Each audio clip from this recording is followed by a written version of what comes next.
So, nung tumatambay tayo na ako sa Malabon, graduate ako ng high school. Sabi ko, high school na lang ako. Tumakbo ako sa Makati. Andun yung ate ko. So, titira na naman ako sa kapatid ko na may Bayaw. Siyempre Bayaw, may pamangkin ako. Kasi edad ko kasi, yung ate ko na yun is 22 years ang tanda sa akin. So, may pamangkin ako ng mga kasi edad ko. Ando doon ako para magtrabaho ng mga, mga construction, helper sa isang trip shop. Hanggang minsan, nagsusuklay ako sa sala, may electric fan. Mahaba pa buko ng parang kimpi. Dumarating yung pamangkin ko kasama yung may classmate. Pagtingin ko, slow mo. Slow mo talaga yung lakad. Okay. Tapos gumaganon yung buko. Tapos moment na moment. Di ko alam dahil The movie in his mind. Oo, sa utak ko lang. Pero may electric fan. Kaya ang ganda eh. Ang ganda ng dating eh.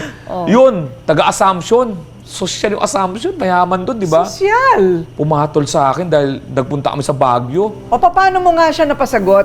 Kaya ito nga sa Baguio, nagano kami, yung 100% pure love. 100% pure love. Oh. Yun, nadali. Totoo ba? Oo, pagbalik, nawala sa isip ko na mahirap lang ako. Mayaman siya. Pagdalaw ko sa bahay, kimpi pa yung buko nun. Sabi sa nanay, mukha akong adik. Namanhikan kami. Hindi pumayag. Yung tatay, syempre, general yun. Sabi niya, General ang tatay. two-star general. Ang swerte mo rin. Tapos? Ayun, hindi kami pinakasal, pero inimbestigahan ako. Pinadala na ako ng mga military sa tapat ng bahay namin sa Potasio Pasay. Oh. Hinahunting ako.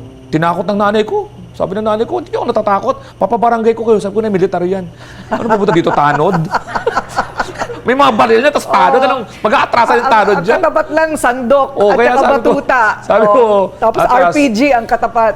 Pero eventually, pinadala yung asawa ko sa Bacolod, nagkaroon ng aneurysm yung mother-in-law ko. Mother-in-law na tawag ko ngayon, pero dati, nagka-aneurysm. Nung inoperahan, nagpapasalamat ako sa doktor, may naggalawata sa utak.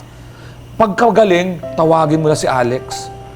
Habang nasa operahan, medyo kinabahan ako kasi kung namatay yung mother-in-law ko, lalo kong huntingin dahil na-stress eh. Papakasal ko kayo. Pinakasal kami ng October 1996 sa West. Kailangan kong tapusin yung pag-aaral ko. 1 year pa.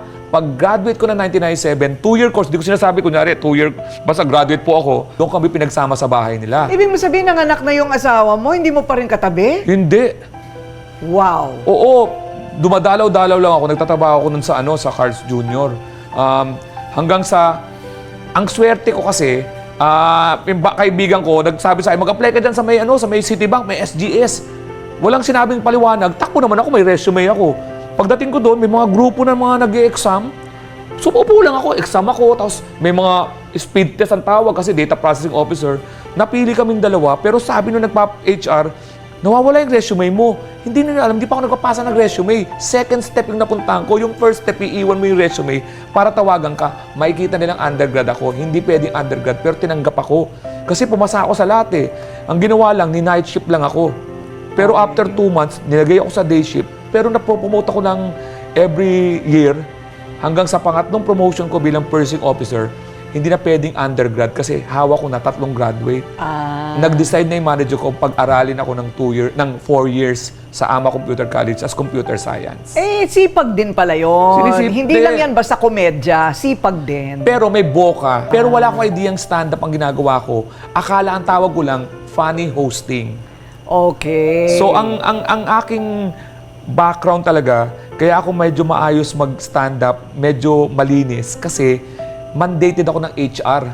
Na pagkabastos ako, memo o tanggal sa trabaho. Kaya maingat ako magpatawa. Ayun. So, ayun ang dala ko hanggang sa makagraduate ako. At eventually, nag-resign ako doon. Okay. Para magturo. Nang? Computer science. Sa AMA, kung saan ako graduate. Remember, 1992, sabi ko, high school graduate na ako, masaya na ako. Na-graduate ako ng 1999 ng college.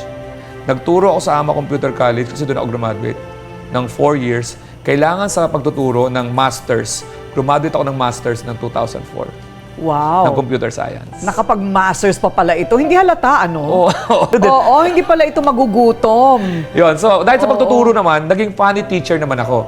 Okay. Paborito ako ng mga estudyante. Lagi may comedy ako, kaya sikat. Ako host ng mga liga. Oo. Ako host ng mga program. Lagi ako may hosting. Na sa tingin ko, doon yung nagbibigay sa akin ng edge. Ang tawag nga daw sa'yo, comedy teacher. Comedy teacher. Oo. Nagpapa-enroll sa akin ang taas ng numbers of enrollees sa section ko because may mga patawa ko habang nagtuturo. Hanggang eventually nag-Accenture ako. Okay. Ano naman ang nangyari sa Accenture? Pumasok ako sa Accenture. Call center yan, no? Oo, IT programmer ako doon. IT programmer. Tapos, doon din ang pattern ko. Naging host din ako ng mga shows doon. Naging ka-close ko yung mga boys thing. And 4 na beses ako na-promote doon.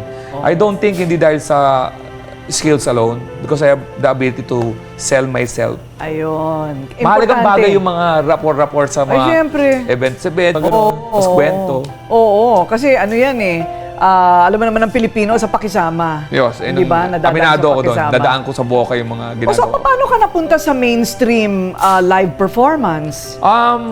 Ayun nga, dahil din sa Accenture na nagbigay ng, sa akin, ng workshop, nagbuo kami yung nagpapa-workshop, bumuo kami ng isang grupo na nagsimula ng stand-up comedy sa Metro Manila. Okay. So, ang pinunta namin mga bars para mag-sample, yung mga maliliit na bars sa Ortigas. Ang una naming bar, Cafe Agogo.